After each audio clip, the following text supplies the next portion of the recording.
Assalamu alaikum. Good morning, ladies and gentlemen. It's great to see everyone yesterday and today. Hope we're going to have a great session today. It's my pleasure to moderate green technology and decarbonization. My name is Amran Al-Kawari. I'm the CEO of Qatar Foundation International. I've been working in energy for over 20 years in international oil companies, national oil companies, private sector, academia, and nonprofit. This topic today and in general transition is very close to my heart. It is, of course, green tech and decarbonization, a very broad topic that can be approached from a variety of angles. So what we'll try to do today is try to give you a flavor of technology, the regulation, some of the issues, and try to approach it from a unique perspective. When we talk about decarbonization in tech, broadly speaking, first things people think about is renewable energy, solar, wind, geothermal, etc. They provide low-carbon electricity, of course, which is the key to electrification. Supports billions of people, addresses key areas such as how we live, electricity, access to education, access to water, etc. But of course, there's also energy efficiency, which doesn't get as much attention, but is equally important and crucial technology. And it links to digitalization, analytics, now AI. All these technologies help to reduce consumption and improve efficiency. Then there's, of course, much more complicated and difficult sectors to decarbonize, what we call hard-to-abate sectors, but also heavy transport, cooling, heating, agricultural solutions. These are more complex and will require more development. And when we talk about transition, we're energy transition 2.0 or 3.0 now, where we look at addressing these sectors. But also these sectors need to be approached at from an innovation, from a policy perspective, from a regulation perspective. And sometimes it makes us look at more traditional approaches and methods of addressing these issues. The energy trilemma, which is referred to these days as affordability, sustainability, and energy security, highlights the opportunities but also the challenges on green tech and decarbonization, from both mitigation but also adaptation. Some of the focus areas we will talk about today is looking at local solutions, decarbonization technologies, and explore the advantages and barriers for development via regulation approaches. We really have the perfect, I think, panel for this, from a sector perspective, from a geography, and from a different skill base.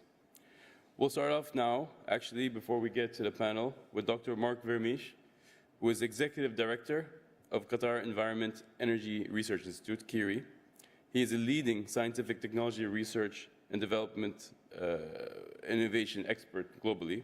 Prior to joining Qatar Foundation, he worked with King Abdullah University of Science and Technology, and before that, Total Energies.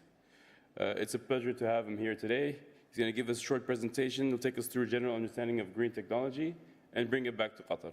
Please.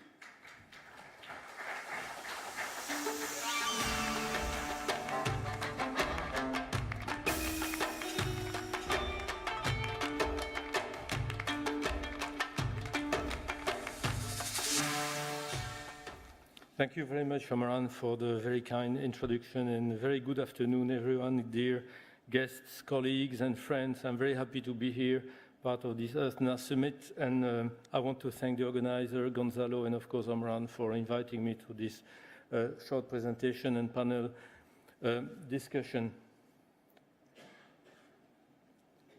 The interaction between the sun rays and the atmosphere and the influence of its composition and physical and chemical properties on the global Earth temperature is known since a very, very long time, and the risk associated with CO2 emissions is known since about 2 centuries. Here I have a more or less technical paper issued in 1856 and clearly highlighting and documenting the effect of the density of air, the humidity of air, the moisture, and carbonic acid gas, which means CO2 emissions.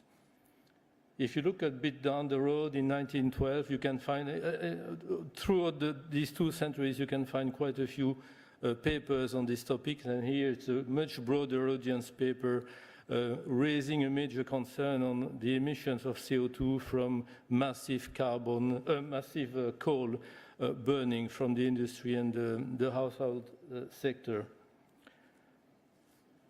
More recently, in 1988, the New York Times brought the readers' attention on the fact that the Earth has been warmer, I quote, "The Earth has been warmer in the first 5 months of this year than in any comparable period since measurements began 130 years ago," and mentioning that, I quote again, "it was 99% certain that the warming trend was not a natural variation, but was caused by a buildup of carbon dioxide and other artificial gases in the atmosphere."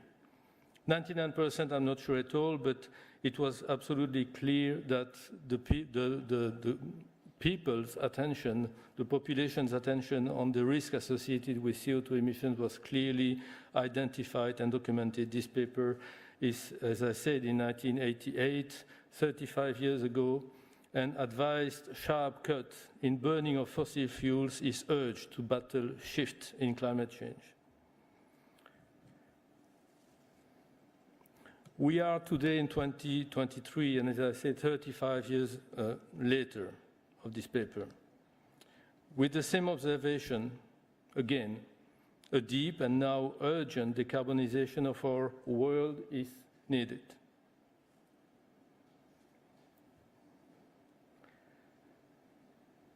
And the energy sector is a priority for a +2 target, requiring net zero CO2 emissions by 2050. With different scenarios, it's a very sharp cut with only 800 gigaton of CO2 allowed to reach the +2 Celsius target and only 400 gigaton to reach a +1.5 Celsius target. In the last decade, the cost of renewables has fallen dramatically, reaching today record values of a few cents per kilowatt hour, and making today, in the best areas of the world, of course, solar power the cheapest source of electricity.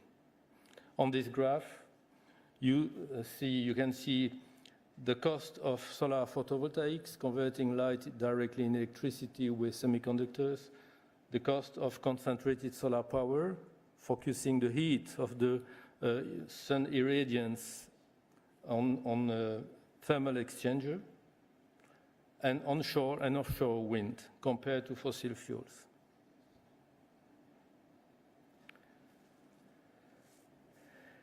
In August 2021, the state of Qatar updated its NDC, nationally determined contribution, enhancing its ambition towards reducing greenhouse gas emissions by 25% by the end of 2030, relative to a baseline scenario, business as usual. Various sectors are covered, and again here, the energy sector is a major one to decarbonize. Coming back to solar, the execution of this NDC has been anticipated with the commissioning last year of the massive Al-Qasr 800 megawatt solar power plant. 10% of Qatar's peak electricity demand will be covered, and the project will avoid 26 million tons of CO2 over its lifespan, 25 years.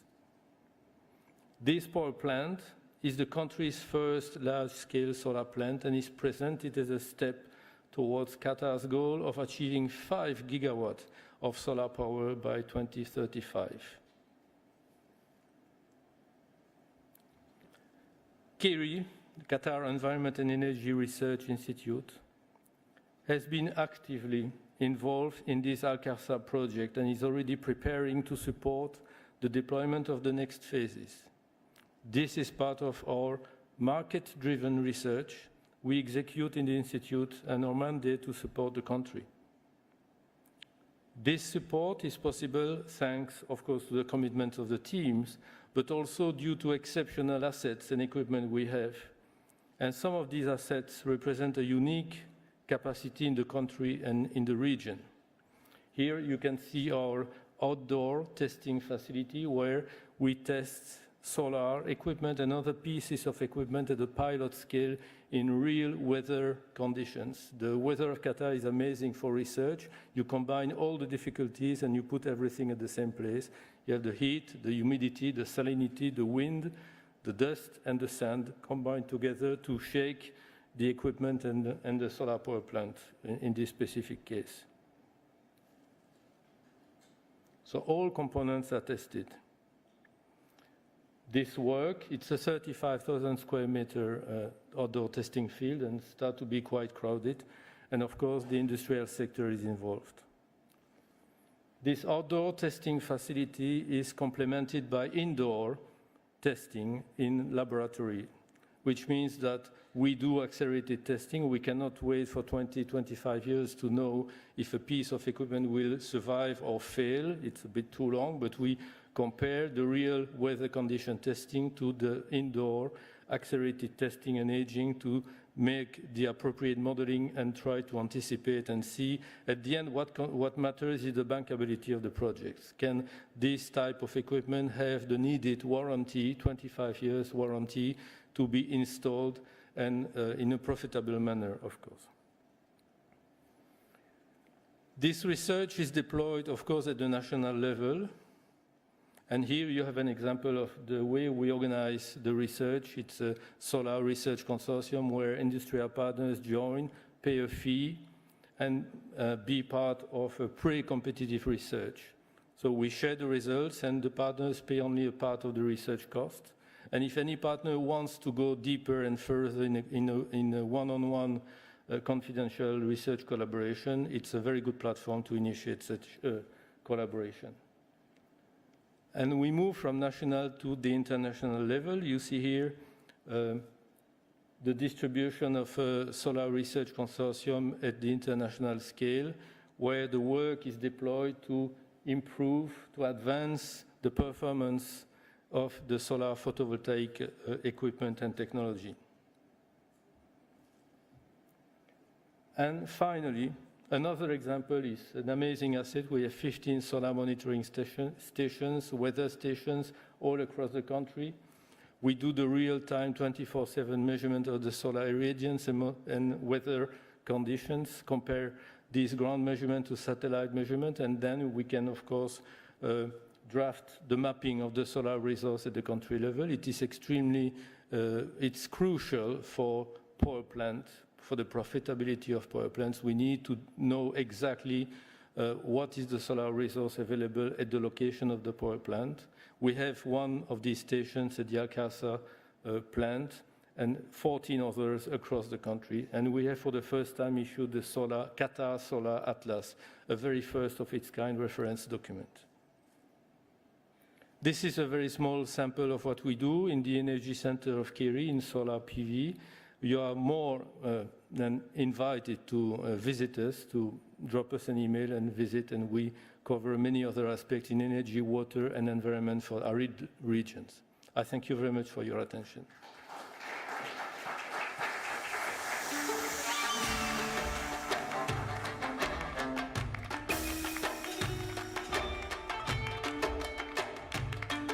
Thank you very much, Doctor, for a great presentation. May the other panelists please join me on stage.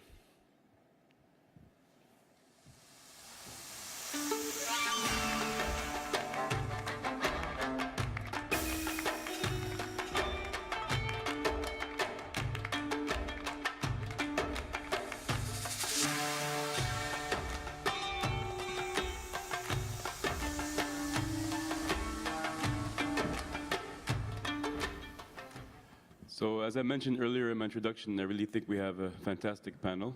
So let me make just a quick intro of each panelist member, then I'll start with questions. On my right is Dr. Ehab Esambati. He's a partner and corporate chair of DLA Piper law firm. Ehab brings a very unique legal background working with governments, sovereign wealth funds, and private investors in managing many sectors, including sustainability. Next to him is Badra Kanaya. He is the managing partner and co-founder of Sunways Global Group, a decentralized renewable energy platform based out of the UK. Currently develops 1 gigawatt plus of project portfolio emerging markets and backed by institutional investors around the world.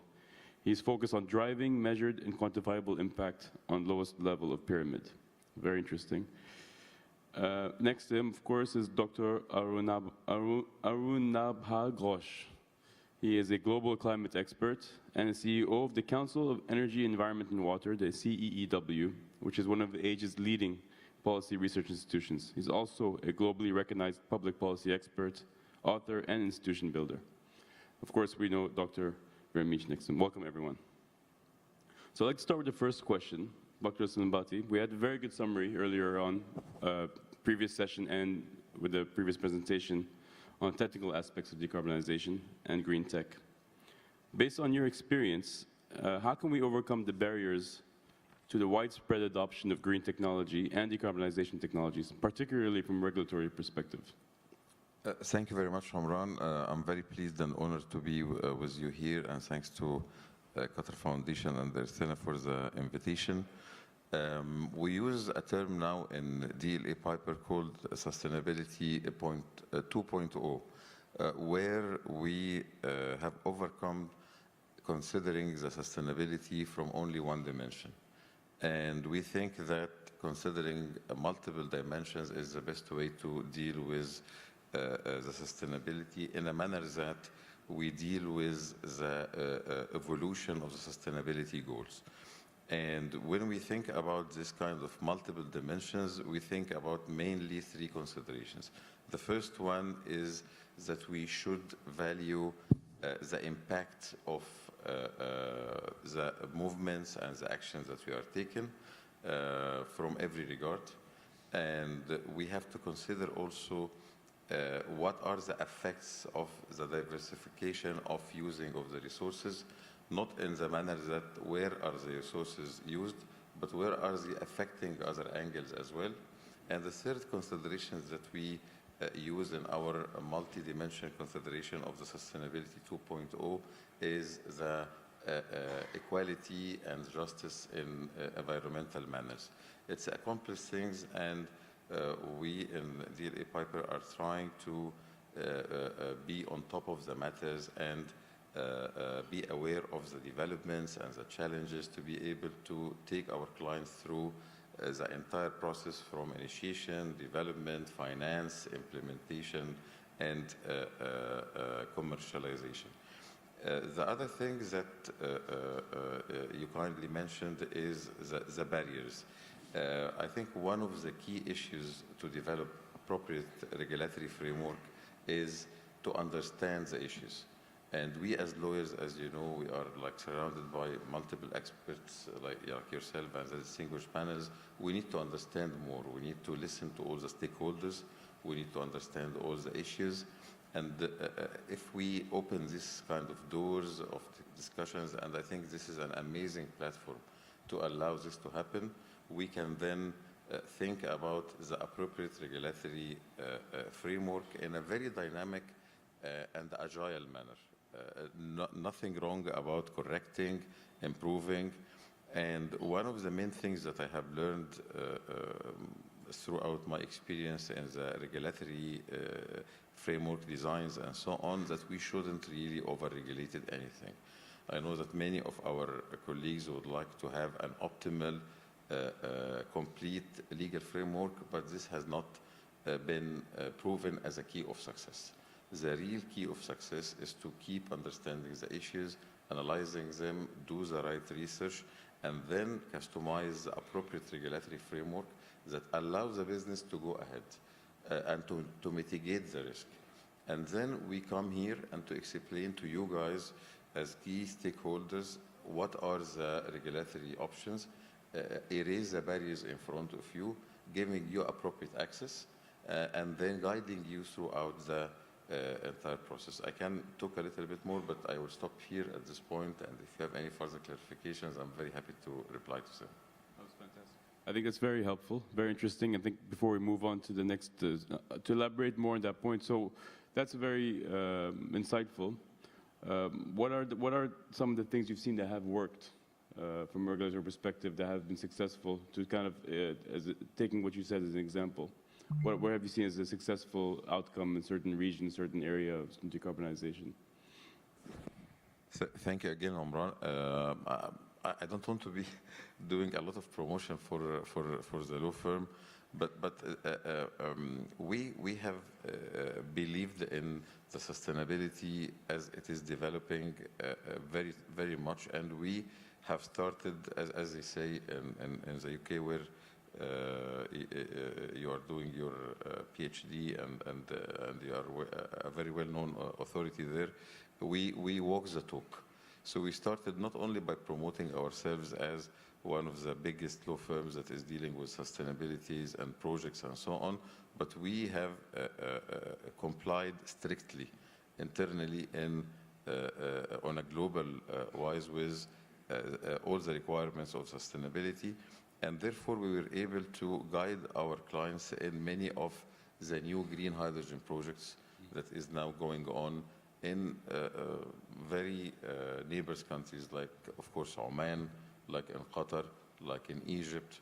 We have been advising the sovereign entities and the free zones authorities in the entire life cycle of the green hydrogen projects. And we help them in designing the project, in accessing to finance, in doing the right research for the risk and make the appropriate assessment for them, and therefore being able to do the appropriate legal documentations for the transaction and deliver the product to the community. And this has been happening now for multiple green hydrogen projects that is going now on in the Arab region between the GCC and Northern Africa.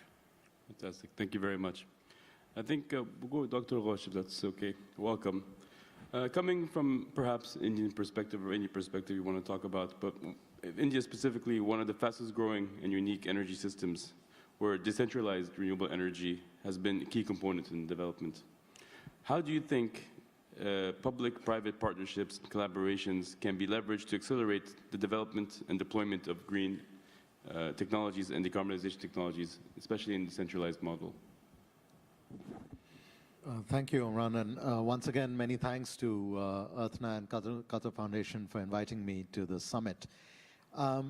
You know, India is the 5th largest electricity system in the world, but is already the 4th largest renewable energy deployed capacity in the world. So how did we get from less than 20 megawatts of solar in 2010 to over 62,000 megawatts of solar now and 165,000 megawatts of non-fossil electricity capacity already, en route to deploying 500,000 megawatts by the end of this decade? So India will be the first major economy that will build out more renewables than its entire electricity system as it exists today within a decade. Now, the lessons here are both with regards to, you know, what works at the large utility scale projects, but also the innovations on the distributed energy side. On the utility scale project side, the main thing that was done, in addition to setting bold targets, and we talked about it in the morning session as well, being ambitious up front, was that what makes it easier for project developers to just get their, you know, projects up and running. Earlier, it was about 18 to 24 months, sometimes longer, to set up a, you know, say 200 megawatt solar project. Now it's, you know, less than 12 months. What happens? India created what are called solar parks. So in a way, similar to, I think, what you showed, Dr. Vermeesh, but, you know, mega scale solar parks, so that the land acquisition and the evacuation infrastructure is a headache that is taken off from the project developers. The project developer gets a plug and play model, and they come in and put it in. That's one thing. The other thing that was done was a regulatory and institutional innovation called the Solar Energy Corporation of India, which became an intermediary between the off-taker, which is the power utility, and the developer. Because, you know, the power utilities don't always have the most exciting balance sheets. They often have losses. So the developer is worried, will they get paid? So the Solar Energy Corporation of India came in as the intermediary and leveraged its balance sheet to say, we will sign the power purchase agreement with the project developer, and then we will sign a separate power sales agreement with the utility. So the project developer then gets an immediate reduction in cost of finance. These are some of the ways in which this utility scale story built out. But then the real story, and I'm sure Bhadra will also have things to say about this, is the huge opportunity that is there in distributed energy. The net zero modeling that we've done suggests that India will need about 5,600 gigawatts of solar by 2070, nearly 1,800 gigawatts of wind by 2070, right? So the exponential curve keeps rising. Now, there will be, limits of the land availability, et cetera. So how do you leverage every single rooftop, every single irrigation pump, right? So what has been done is these innovations that are now coming up. We have the world's largest program on solar irrigation pumps, which in some cases are standalone, but in some cases are grid interactive. So then the excess supply is then fed into the grid. We have also seen in some states the entire public health infrastructure, right? All primary health centers being solarized, right? So then, rural women, et cetera, can come for, their health checkups, or you can deliver vaccines in the furthest hinterland, but from a primary health center which has been solarized. And then what my organization particularly we've been doing is looking at the use of distributed energy for driving livelihoods. And I again briefly mentioned it in the morning. We estimate that's a $50 billion market opportunity, right? Whether it is for food processing, milk chilling, textiles, garments manufacturing, solar-based hydroponics to grow green fodder for cattle itself is a $4 billion opportunity. But the business model for distributed energy is going to be different. You don't have an intermediary there. So what is needed? You need to aggregate these very small projects into a larger portfolio, and it's that larger portfolio into which institutional investors will be willing to invest. So we ourselves, even as a non-profit, we worked with the largest social enterprise incubator in the country to evaluate more than 100 startups, and then selected 6 startups to invest with. The program is called Powering Livelihoods. Within 2.5 years, we've had more than 10,000 technology deployments, 17,000 new livelihoods supported, 80% of the beneficiaries being women, right? So you bring the energy transition closer to people. So on one hand, you have these mega scale projects, but on the other hand, you have the distributed nature of how the energy transition is unfolding. Fantastic. Thank you very much. I think we could probably do 3 hours more on this topic.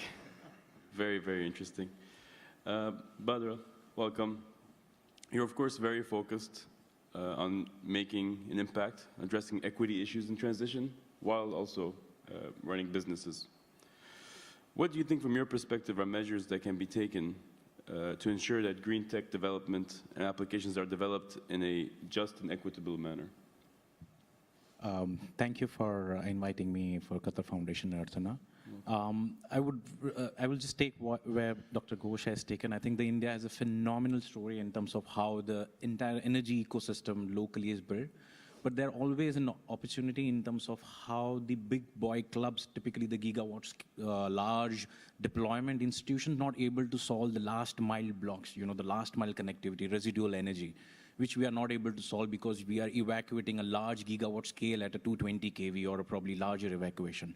And those transmission line and infrastructure is little leg in terms of how the investments happening on the generation side. We have seen a lot of innovation on the generation side. You have a solar PV, bifacials, wind, hydro. But on the transmission style, we're still running the old wires on the still old transformers. But I think from the transmission infrastructure where we have a huge losses, I think the distributed energy, which in terms of how do you deploy a solar PV infrastructure more closer to consumer, and you save a lot of transmission losses. Now, typically, again, the problem in the large gigawatt scale where typically measure their success in terms of a IRR or a gigawatt scale, and they're not able to solve that last problem. And when the decentralized model come closer to consumer, the energy is distributed within 15 kilometers. Generation, distribution, transmission, close it. When you looked at a gigawatt platform, it's like distributed 300 miles. There is enough huge step up, step down, losses. Now, when we looked at this model and we said that the solar PV technology is purely commercialized, I think it's of a mainstream infrastructure investment. We don't even, nowadays, we don't India talk about, oh, it's a new something. It's the ecosystem is built, the financial institution understand the risk, credit risk, in terms of the technology risk, it's pretty much scale. Every year we do about 15, 20 gigawatt a year, planning to do a 400 gigawatt. So I think in terms of the way we deploy the renewable energy, it's a more efficient way, effective way, closer to consumer, and has a more impact on the last mile connectivity. Also from the perspective of the institutions, I think it's a more of a financial product. Today's world where you see a renewable energy, assets are a dollar denominated or a local currency risk, typically assets. When we looked at the Indian market, very few countries like India was able to do a localized PPA, which is a local currency. In a way that, the currency risk has not been passed on to the investors. It's been absorbed by the country because you have a local domestic debt market, you have a local PPA, and you scale. As compared to you look at the sub-Saharan market where you have a high credit risk because the currency is not stable. You have a high credit risk because the government utility has not stable currency risk. The PPAs are all dollar denominated. When you underwrite the long-term assets on a dollar denominated PPA, you probably run a risk of tomorrow your currency run down by 30%, which typically happen in the high interest rate environment. The currency risk, the country run down in terms of what are the landed cost of energy to them. So I think in terms of the complexity of the total energy deployment in the country-wise, I think the decentralized way, the way we could deploy closer to consumer, you save a lot of, the energy. Again, in the so many of emerging market, we have realized that one of the, again, bigger issue is that, the rural area, lower level of pyramid, they are the last priority for the DISCOM. Most of the DISCOM, as Dr. Ghosh said, is at the bleeding or the lost level. Them priority is that who pay me a better price, I will sell them first. So what happened that it is equality, what we typically call it energy inequality, or what we call residual energy, which you typically push out to the lowest level of pyramid. Now just imagine that the farmers, agriculture, rural, you don't have a daytime electricity. The life start with sunrise, end with sunset, you're giving energy at sunset. The entire ecosystem is just broken now.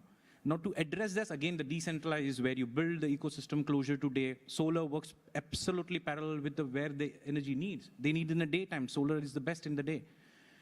We build in that ecosystem. Now again, on the third component of the deployment is the infrastructure, the transmission and infrastructure. We know that, the more you go to the lowest level of the transmission infrastructure, it's not upgraded.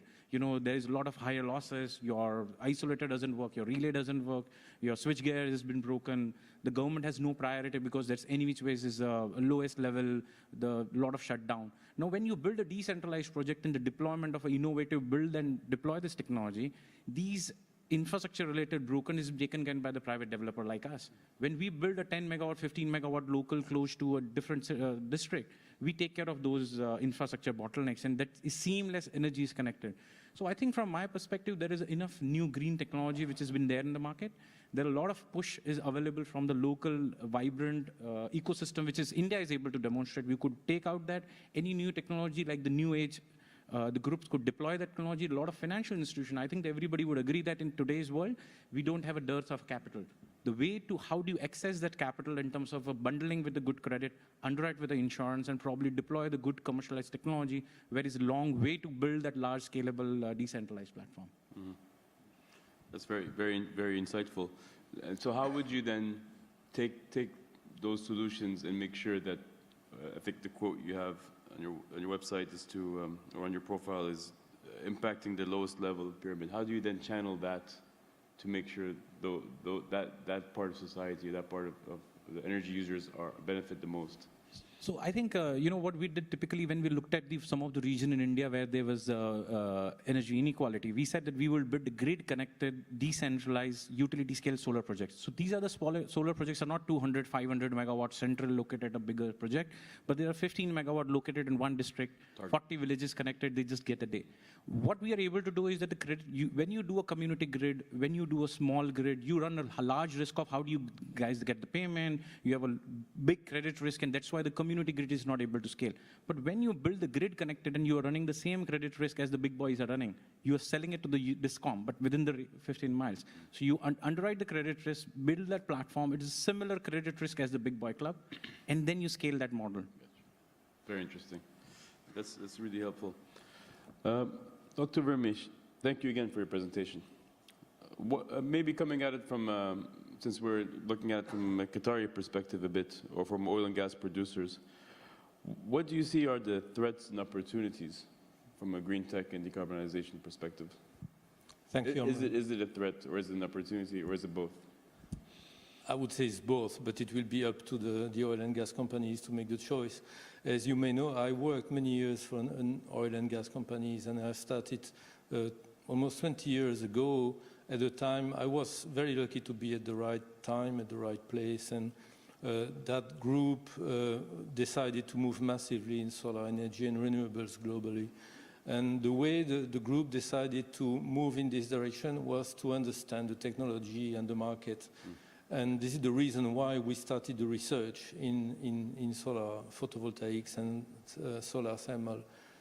Then the group moved, invested in few companies, startups, again to understand. 5 years later, the group invested massively in a major player in solar photovoltaics and is still a big shareholder of this company. And it's a story that started 20 years ago, and today if you look at that group, the corporate message of the group is to be an energy supplier. It's no longer an oil and gas corporate message.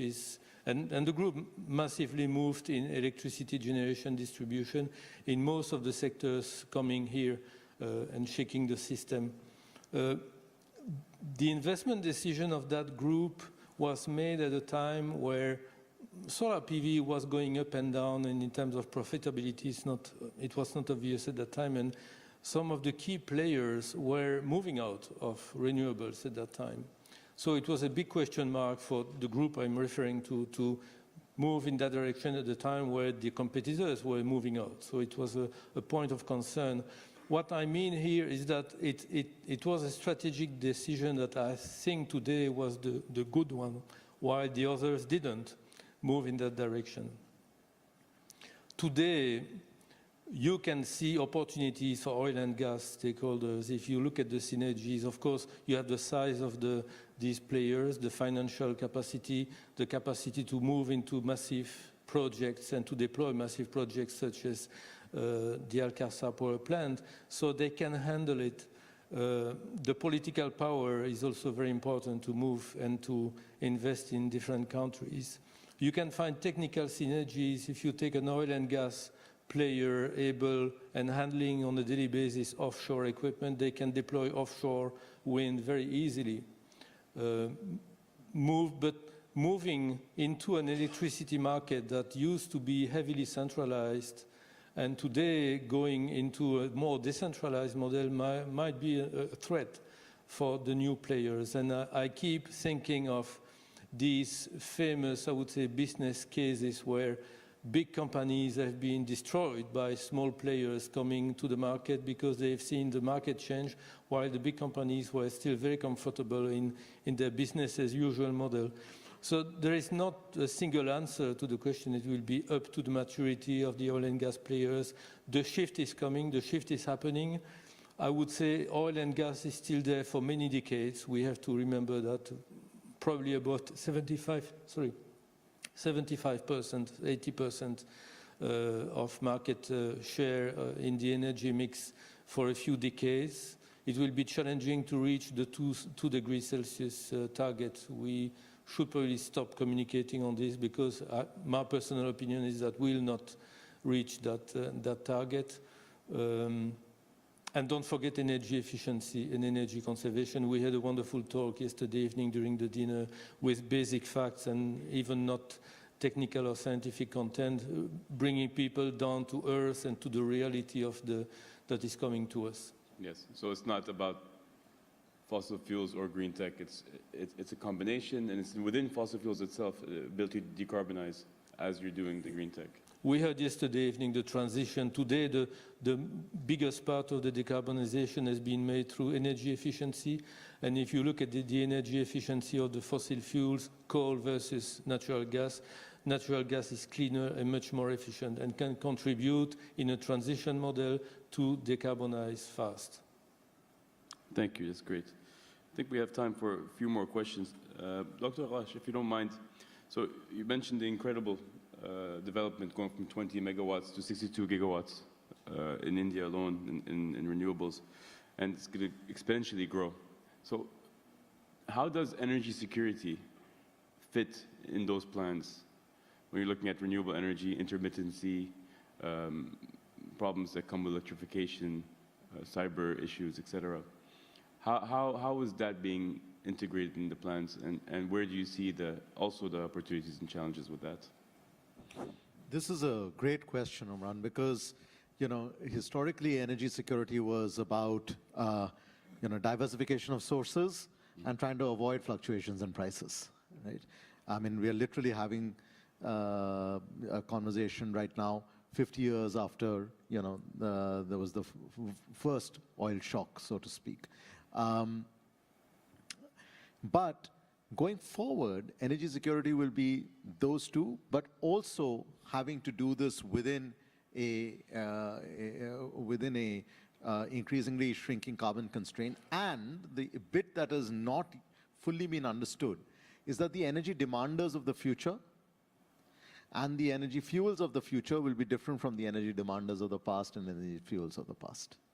So the energy security architecture we have in the world today is primarily about oil, gas, coal, etc. And those resources are not disappearing overnight. But you have the bulk of the world's population in emerging markets and developing countries going to be the new energy demanders. And they don't currently fit into that architecture. And they will also be demanding new energy sources, whether it's a solar panel or a wind turbine or a hydrogen electrolyzer or the minerals that go into these. So the energy security play will then happen in, at least from our perspective, in a few different ways. First, the access for the household, right? And there has been a huge push over the last 7-8 years to make sure there is a wire at least going to nearly every household, right? When the Sustainable Development Goals were announced in 2015, India at that time had the largest number of people without access to electricity. And then a program was undertaken to electrify every remaining household. So 28 million households were electrified within 18 months. So making sure electrons keep flowing there is critical. The second is what you mentioned at the grid scale, dealing with that intermittency. One way to deal with it is what Bhadra has been talking about, I have been talking about, is you make it much more resilient by making it distributed. Right? But another part is, India is deploying 300 million smart meters. Again, my organization is doing all the consumer surveys for this. Over the next 3 to 4 years, 300 million smart meters will be deployed. This allows for the electrons and the bits and bytes to be converged. So you can balance that load and do time of day pricing, etc., better. And the third thing, now you go from the household to the grid, national scale, now you go to the international scale. This is where India's G20 presidency is also focusing a lot on the energy security of the fuels of the future. What are the rules that will govern green hydrogen, co-development of technology, security of supply of critical minerals, diversification of renewable energy supply chains? So these are going to be, and no individual country will be able to do it on their own. And if we can find, regional interdependencies, we don't call this region Middle East, we call it West Asia, because it's west of us. So how can West Asia and South Asia develop interdependencies on, there are plans now of undersea cables for, making sure that the electricity and electrons can be traded, but also co-development of hydrogen projects, etc. So I think we have to now start imagining an energy security story that is fit for purpose for the future. The only way to predict the future is to shape it. Great answer. Thank you very much. We heard hydrogen come up quite a few times in the panel. Maybe, Badr, if you'd like to maybe comment on, how do you foresee development of hydrogen? Let's say India as a test case. It's a good example of a country where there's a lot of potential for domestic production of hydrogen, but there's also significant demand for renewables. So how does that fit in? Are these plans that we're seeing a bit too exaggerated? Is it a hype? Is it a bust? And how do you develop at the same time green hydrogen while you still need to meet the needs of your domestic users? So I think the green hydrogen is what we are building the fuel for the future, as rightly Dr. Ghosh said. And I think the success of the green hydrogen is ability to produce lowest form of renewable energy. And I think the ecosystem in India allows to produce the lowest LCOE, the cost of energy. And with that as an input, it gives a thrust not only to gives that hydrogen for the local consumption, but huge export market. Huge consumption is coming in Europe, in US, and in the other part of the world. So, but we always seen that how the technology evolvements happen. You know, in the solar PV, when initially the technology was there, it was the new entrepreneur who started deploying this technology. Then you get the VC capital, then the larger corporate, then the institution, and now we have the mature technology which has came in. And then now it's more of a financial product rather than there is more innovation happening on the product side rather than how do you deploy. So now the similar, I think the way will happen in the green hydrogen, the similar ecosystem that right now it is a lot of question in terms of form, features, substance, quality, warranties, deployment. There are a lot of question around the hydrogen, how the ecosystem. But I think the only way to get there is by doing.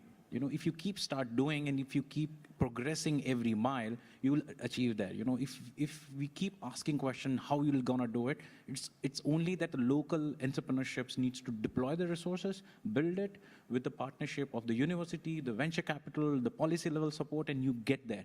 I think within the next 3-4 years, we'll see the speed of rapid adoption of the green hydrogen in terms of the deployment, whether it is a decentralized hydrogen, whether it is industrial, whether it is a hydrogen as a fuel, whether it is export market. It's a phenomenal growth.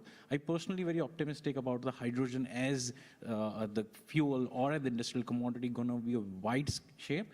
And a lot of innovation is going to happen. Again, on the innovation, I think as an entrepreneur or as a business, we feel that we are so lucky into this phase where the energy transition is happening. You know, there is so much of opportunities and the innovations happening at around the value chain of an ecosystem on the energy, from a generation, distribution, commodity, fuels. And we are changing the way the energy has been consumed, the way it is generated. And I think a lot of as it's a business needs, the ecosystem needs to nurture these kind of technology. We may not get it on day one, but we need to pushing these technologies to the level and we get the scale into the same what we have done it in the PV system. Yeah, that's very, very insightful. I think, Dr. Ahab, you've sat on multiple sides of many transactions, whether it's representing sovereign wealth funds, private family offices, corporates. Looking at it from perspective of this region, Middle East, or West Asia, or Middle East, whatever this say, how do you see the interest towards investing in green tech and decarbonization from the various different types of investors and evolving in the recent years, and how do you see it in the next 5 to 10 years?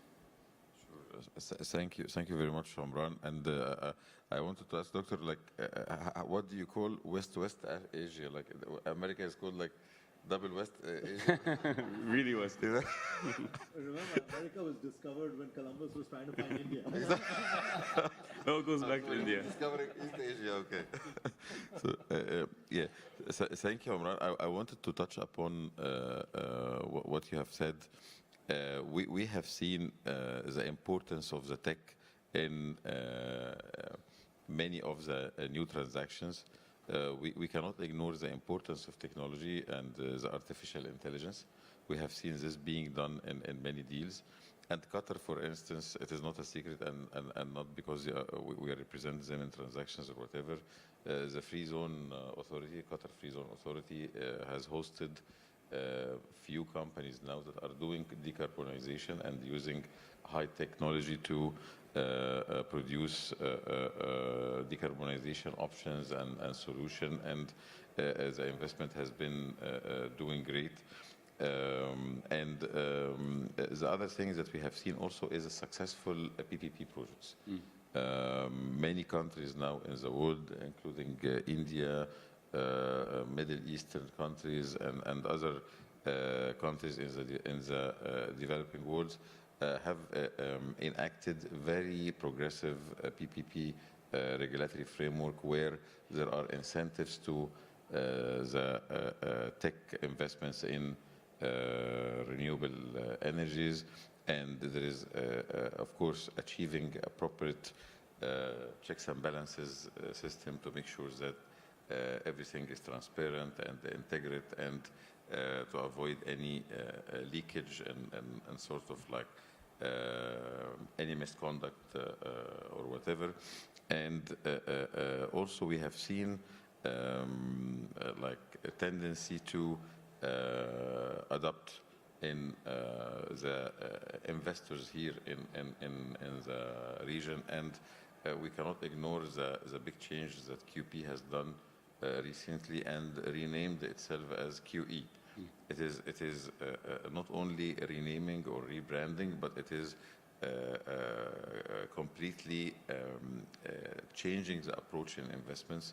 You are following Omran, and everyone is following the investments that QE is doing now is in the technology impact on renewable energies and several deals. But this is on the level of the sovereigns and the big entities. And we have many amazing smart people like you in the Silicon Valley or here in the Middle East between Qatar, Saudi Arabia, Oman, Egypt, who are doing amazing VC projects that invest in tech in energy and renewables and so on. And I think this is very promising, and we will see more and more in the days to come.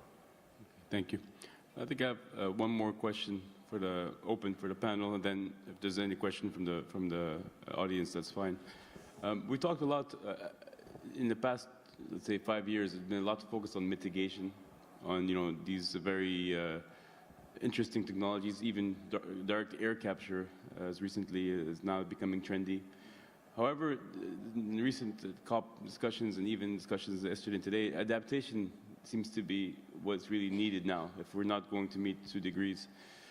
The issue we see is how do you have a view or an example of how we can make adaptation technologies also commercially viable or attractive? How can that be an area of this thriving and also being deployed, whether it's in India or in any other country? That's an open question to any of you. I would love to hear any insights. Maybe I'll give it a shot, because this keeps coming up that 90% of climate financing ends up going to mitigation because we think adaptation is difficult to finance and so forth. And yes, it is difficult to finance, but you got to think about it slightly creatively. Number one, are mitigation and adaptation necessarily separate things? I gave the example of solar irrigation, right? Now, is solar irrigation a mitigation solution, or is it an adaptation solution for a smallholder farmer trying to use groundwater, but it has to be used efficiently? You can't just use the free power then to keep pumping out. But then there are many other aspects to it. The biggest market failure that we have today with regards to climate change is the lack of insurance for non-linear risks, right? Means that the risk profile that you see from an extreme weather event today, what seems like a very tail-end risk becomes normal 10 years from now. And what is a tail-end risk 10 years from now becomes normal 20 years from now. But if you're building a bridge, if you're building a housing community, if you're building a power plant, if you're building an airport, right? All of this is going to last for 30, 40 years. So hyper-local climate risk assessments becomes the underlying data platform that allows you to actually price in the adaptive capability of that hard infrastructure. And then you can get, today, about 20 to 30% of, or perhaps more, according to Swiss Re, of the damages that are being caused by extreme weather events are completely uninsured, right? So once you give that granular data assessment, the private insurance companies are able to bring in adaptation into this picture. And the third example I will give is particularly with regards to the financing models for sustainable agricultural practices. Yesterday, there were sessions on food security. We were having discussion on dry land. Look, bulk of the world's farmers are in arid, semi-arid, dry land areas. Bulk of the world's farmers are small and marginal, right? But it is possible to get into the changing in the agricultural practices, water management practices, and soil carbon retention practices, which then creates, through emerging carbon markets, an opportunity to finance at scale the farmers who otherwise are out of this loop. In India alone, in one state, more than 800,000 farmers are now practicing natural farming, right? And it is now becoming a nationwide movement. In other parts of the world, also, we are seeing regenerative agriculture. In Indonesia, we are seeing this, and so forth. So how do you bring them into a resource market, not just carbon market? So you're pricing water, pricing carbon, pricing soil, etc.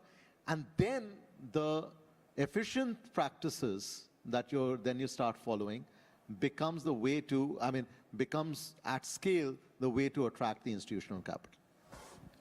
Fascinating.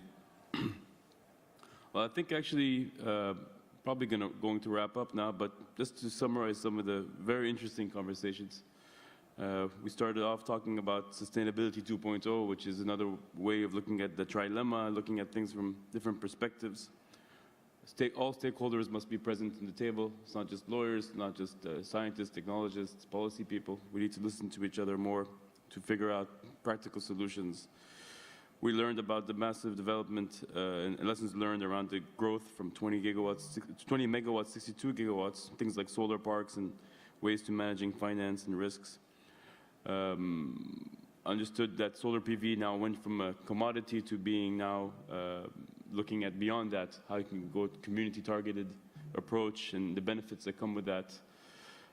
And like we just talked about, also adaptation and mitigation may not be different things. They could be combined. And we can also look at traditional methods, which is a theme that's come out of this conference that we should leverage, not just try to do. We should explore that and incorporate that in the way we approach things. And a fantastic panel. Again, I want to thank you, each and every one of you again, for your contributions and your time. I know you're all very busy. And we're very happy to have you here, and we hope to have you in future EarthNA summits. And thank you very much.